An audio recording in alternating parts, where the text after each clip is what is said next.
لماذا يصوم المسلمون العشر الأوائل من ذي الحجة وما هو فضله؟ السلام عليكم مشاهدين الأعزاء. يترقب المسلمون في دول العالم كله أول أيام شهر ذي الحجة ليغتنموا الأيام العشر الأولى منه، التي قال عنها رسول الله صلى الله عليه وسلم أنها أفضل الأيام. جعل الله تعالى للمسلمين مواسم خاصة للطاعات تتضاعف فيها الأجور وتكثر فيها الفضائل والميزات، منها العشرة الأولى من أيام شهر ذي الحجة، فقد فضلها الله تعالى على أيام العام كلها، وجعل فضل الصيام فيها كبيرا. لذلك يصوم المسلمون العشر الأوائل من ذي الحجة بسبب الفضائل التي أوصانا بها رسول الله صلى الله عليه وسلم. وفي هذا الفيديو مشاهدينا الكرام سنتعرف على هذه الفضائل، ولكن قبل أن نبدأ لا تنسوا الإعجاب بالفيديو والاشتراك بالقناة وتفعيل الجرس الرمادي ليصلكم كل ما هو جديد.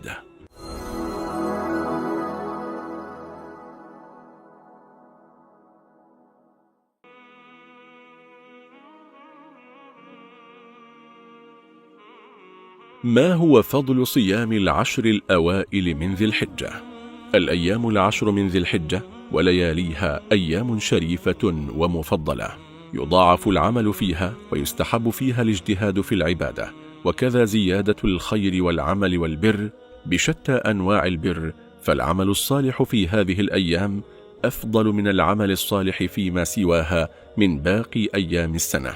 فقد روى ابن عباس رضي الله عنهما قال رسول الله صلى الله عليه وآله وسلم: ما من أيام العمل الصالح فيها أحب إلى الله من هذه الأيام، يعني أيام العشر. قالوا: يا رسول الله صلى الله عليه وسلم، ولا الجهاد في سبيل الله؟ قال: ولا الجهاد في سبيل الله إلا رجل خرج بنفسه وماله فلم يرجع من ذلك بشيء. وكان رسول الله صلى الله عليه وآله وسلم يصوم 9 ذي الحجة ويوم عاشوراء و3 أيام من كل شهر والاثنين والخميس، رواه أبو داود والنسائي. كما أن رسول الله صلى الله عليه وسلم قال: إنه ما من أيام العمل الصالح فيها أحب إلى الله من هذه الأيام. فهناك أعمال صالحة يمكن التقرب بها إلى الله تعالى في هذه الأيام، من صدقات وصيام وصلاة وذكر وصلة أرحام وغير ذلك. إذن فصيام العشر من ذي الحجة لها فضل العمل الصالح في الأيام العشر الأولى من ذي الحجة، واستحباب صيام الأيام 8 الأولى، لأن الصوم من جملة العمل الصالح، وسنية صوم يوم عرفة وحرمة صوم يوم العاشر. عن عائشة رضي الله عنها وعن أبيها أنها قالت: ما رأيت رسول الله صلى الله عليه وسلم صائما في العشر قط. فقد قال العلماء: المراد أنه لم يصمها لعارض مرض أو سفر أو غيرهما، وعدم رؤيتها له صائما لا يستلزم العدم، لأن الصوم قد لا يظهر أمره. ثم إن الصيام من جملة الأعمال الصالحات التي يتقرب بها إلى الله في هذه العشر، التي ما من أيام أحب إلى الله العمل فيهن منها. فأول أيام ذي الحجة لها فضل كبير وعظيم. 1. أول يوم هو اليوم الذي غفر فيه الله تعالى لسيدنا آدم الذنب عندما أكل من الشجرة المحرمة. 2. اليوم الثاني هو اليوم الذي استجاب الله تعالى فيه دعاء سيدنا يونس عليه السلام وهو في بطن الحوت. 3. اليوم الثالث هو اليوم الذي استجاب الله فيه دعاء سيدنا زكريا عليه السلام ورزقه بالولد الذي كان يتمناه. 4.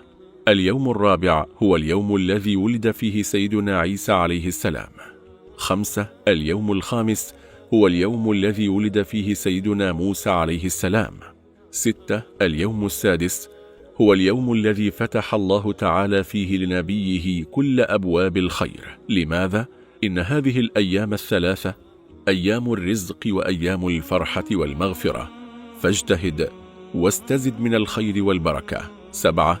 اليوم السابع هو اليوم الذي تغلق فيه أبواب جهنم فلا تفتح حتى تنتهي العشر. 8. اليوم الثامن هو يوم التروية.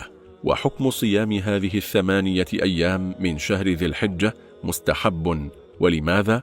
لاستحباب العمل الصالح بصفة عامة في هذه الأيام، والصوم من الأعمال الصالحة التي تنفع المسلم بإذن الله تعالى. 9. اليوم التاسع وهو يوم عرفة، وصيامه سنة عن النبي صلى الله عليه وسلم، ولكنه سنة لغير الحاج، فمن صام ذلك اليوم كان كفارة للسنة الماضية والسنة القادمة بإذن الله. لماذا؟ لأنه اليوم الذي أنزل الله تعالى فيه اليوم أكملت لكم دينكم. وعن النبي صلى الله عليه وسلم أنه قال: صيام يوم عرفة أحتسب على الله أن يكفر السنة التي قبله والسنة التي بعده. أخرجه مسلم. 10. اليوم العاشر، ويحرم الصيام في ذلك اليوم. لماذا؟ لأنه يوم العيد ويوم التضحية ويوم الجائزة، ومن قرب فيه قربانا كان كفارة لكل ذنوبه، وسيكون يوم بدايتك بعون الله بعد انتهاء 10 أيام بإذن الله تعالى. ويعتبر إن فضل هذه الأيام تم روايته من أحاديث من الممكن أن تكون صحيحة ومن الممكن أن تكون غريبة. هذا والله تعالى أعلى وأعلم، وصلى الله وسلم وبارك على سيدنا محمد وعلى آله وصحبه أجمعين. دمتم في رعاية الله وأمنه، والسلام عليكم ورحمة الله وبركاته. ولا تنسى عزيزي المشاهد الإعجاب بالفيديو والاشتراك في القناة تشجيعا لنا لنستمر في عرض المزيد من